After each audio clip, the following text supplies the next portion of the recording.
नमस्कार दोस्तों, स्वागत है आप सभी का हमारे YouTube चैनल पर।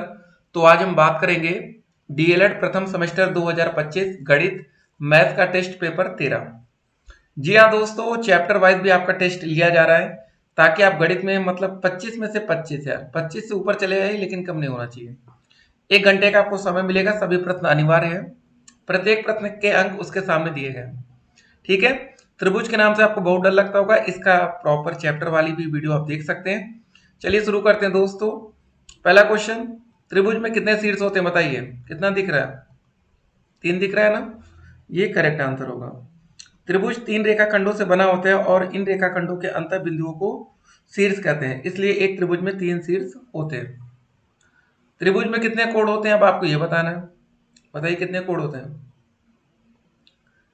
1 2 3, कितने कोण दिख रहे हैं आपको? 3 कोण होते हैं। अगला क्वेश्चन, त्रिभुज में कितनी भुजाएं होती हैं? देखिए सारा क्वेश्चन यहाँ त्रिभुज से रिलेटेड ही रहने वाला है। एक भुजा, ठीक है, एक ये हो गया ए बी, मान लीजिए जैसे A B C, A B हो गया, ए सी हो गया, बी सी हो गया, 3 भुजाएं दिख रही ना, 3 भुजाएं हो गई। त्रिभुज के तीनों कोणों का योग कितना होता है? त्रिभुज के तीनों अंतःकोणों का योग होता है 180 डिग्री, 180 अंश। सभी बच्चों को पता होगा, नहीं पता है तो ठीक है, आज पता कर लीजिए, कोई दिक्कत नहीं है। ठीक है, त्रिभुज के तीनों अंतःकोणों का योग 180 डिग्री होता है, यह एक मूलभूत ज्यामितीय सिद्धांत भी है। अगला प्रश्न, किसी त्रिभुज का बाह्य कोण उसके किस कोण के बराबर होता है? एक अच्छा प्रश्न ये भी है। ठीक है, अब मान लीजिए दोस्तों ये वाला जो कोण होगा ये किसके बराबर होगा? ये शेष दो अंतःकोणों के बराबर होगा। ठीक है, अंतः अभिमुख कोणों के योग के बराबर होगा। तो अच्छा क्वेश्चन था। तो इसमें क्या समझना है कि किसी त्रिभुज का जो बाह्य कोण होता है उसके आसन्न अंतः कोण को छोड़कर अन्य दो अंतः कोण के बराबर होता है। मतलब आपको ये वाला कोण छोड़ देना है, ये वाला कोण आपको नहीं लेना है। ठीक है ना, बाकी दो कहीं से भी बन जाए, इसको ध्यान रखना है। जो इसके साथ आप रहेगा उसको छोड़ के बाकी दो को ले लें। त्रिभुज को तल पर बनाने पर वह तल को कितने भागों में बांटेगा? देखिए दोस्तों, जब त्रिभुज को हम तल पर बनाएंगे, ठीक है, तो वह 3 भागों में बांटेगा। कौन कौन सा रहेगा? त्रिभुज तल को 3 भागों में बांटता है, अंतः क्षेत्र, बाह्य क्षेत्र और त्रिभुज स्वयं। क्वेश्चन नंबर 7, त्रिभुज के अंदर के क्षेत्र को क्या कहा जाता है? बाह्य क्षेत्र, अंतः, त्रिभुजीय पटल या वृत्त क्षेत्र? देखिए जब अंदर की बात की जाएगी तो आप सिंपल सी बात कहेंगे अंतः क्षेत्र होगा। ठीक है, अगला क्वेश्चन आता है, त्रिभुज की भुजाओं के मध्य बिंदुओं को मिलाने वाली रेखा तीसरी भुजा के क्या होती है? बताइए। लंबवत होती है, समांतर, तिर्यक या प्रतिच्छेदी? त्रिभुज की भुजाओं के मध्य बिंदुओं को मिलाने वाली जो रेखा होती है वो तीसरी भुजा के समांतर होती है। ठीक है, याद रखिएगा, त्रिभुज की दो भुजाओं के मध्य बिंदुओं को मिलाने वाली रेखा तीसरी भुजा के समांतर और उसकी आधी होती है। अब देखते हैं आज का अगला प्रश्न। क्वेश्चन नंबर 9 कह रहा, समकोण त्रिभुज में एक कण का वर्ग किसके बराबर होता है? दोस्तों जब आप पाइथागोरस प्रमेय का यूज करते हैं तो ये जो कण का वर्ग होता है वो कैसे आता है? यहाँ लंब होता है, यहाँ दोस्तों आधार होता है। पाइथागोरस प्रमेय कभी आपका साथ छोड़ेगा नहीं, याद रखिएगा। याद, तो कण का स्क्वायर बराबर क्या होता है? लंब का स्क्वायर प्लस आधार का स्क्वायर, यही होता है ना। तो देख लीजिए, शेष दो भुजाओं के अंतर योग इससे नहीं होगा। शेष दो भुजाओं, भुजाओं का मतलब वर्गों के बराबर।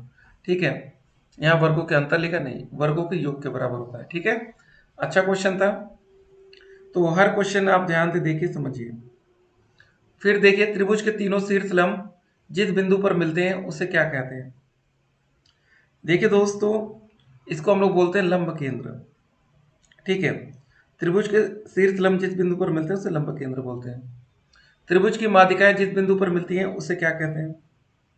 अब देखिए दोस्तों, जब माध्यिकाएं मिलेंगे उसको हम लोग बोलेंगे केंद्र। ठीक है, अगला क्वेश्चन, त्रिभुज के कोणों के अर्धक जिस बिंदु पर मिलते हैं उसे क्या बोलते हैं?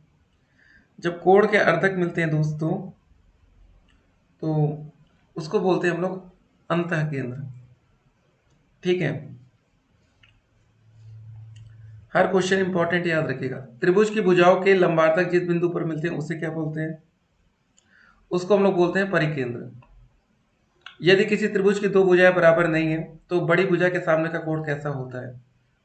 ठीक है, मतलब अलग अलग साइज की दो भुजाएं हैं, तो कैसा होता है बताइए। तो इसका सही आंसर बताइए। तो वो कोण होता है आपका बड़ा होता है। ठीक है, देखिए यदि किसी त्रिभुज की दो भुजाएं बराबर नहीं तो बड़ी भुजा के सामने का कोण छोटी भुजा के सामने के कोण से मतलब बड़ा होगा। अगला प्रश्न दोस्तों, त्रिभुज के बाह्य कोण के आसन्न अंतःकोण को छोड़कर अन्य दो कोण क्या कहलाते हैं। अभी ऐसा क्वेश्चन हमने देखा था, अंत अभिमुख कोण। त्रिभुज में त्रि का क्या अर्थ होता है। त्रि का दोस्तों जो अर्थ होता है वो तीन से होता है। ठीक है, त्रि का अर्थ तीन, जो त्रिभुज की तीन भुजाओं और तीन कोणों को दर्शाता है। तीन असंरेख बिंदुओं को मिलाने पर कौन सी आकृति बनती है, वर्ग आयत। ये जब तीन आ गया तो त्रिभुज ही बनेगा ना। अगला क्वेश्चन देखिए, त्रिभुज का क्षेत्रफल ज्ञात करने का सूत्र क्या होता है।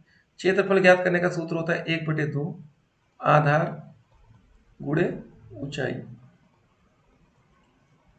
ठीक है, ये ध्यान रखिएगा। विकल्प नंबर बी एकदम करेक्ट आंसर है। तो दोस्तों आज हमने 18 क्वेश्चन इस वीडियो में देखे।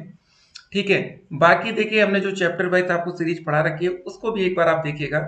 तो इजी क्वेश्चन, कठिन क्वेश्चन हर तरह हम लोग देख रहे हैं। देखिए आपकी डिमांड थी कि सर एक बार हर चैप्टर से एक कैसा क्वेश्चन पेपर बन सकता है वो भी आप बता दीजिएगा कि इस चैप्टर से किस तरह के क्वेश्चन आ सकते हैं। देखिए दोस्तों फार्मूला बेस्ड भी क्वेश्चन हमने उसमें बता रखा है, उसको भी एक बार आप देखिएगा, मजा आएगा। ठीक है, और पेपर में आपको स्कोर अच्छा नहीं करना, बहुत ही अच्छा स्कोर करना है ताकि आपके दोस्त जब आपका रिजल्ट देख रहे हो ना तो उनकी आंखें फटी की फटी रह जाए कि ये बच्चा कभी भी क्लास करनी नहीं है और इसके 25 में से 25 नंबर कैसे आ गए। देखिए 25 में से 25 नंबर पाने वाले छात्र कुछ अलग से नहीं आते दुनिया में। ठीक है, वो आप में से ही एक होंगे।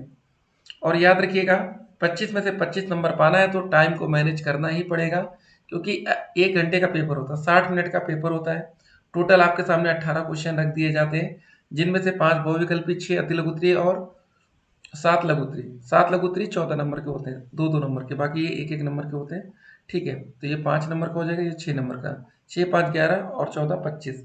ठीक है, तो ध्यान दीजिएगा। बाकी देखिए अगर आप हमारे व्हाट्सएप ग्रुप से जुड़ना चाहते हैं 8738079216 दोस्त, ये हमारा पेड वाला रहेगा नंबर। आप इस पे दो तरह का आपके सामने बैच अवेलेबल होगा, 499 या 999। ठीक है, तो कोई भी आप बैच ले सकते हैं।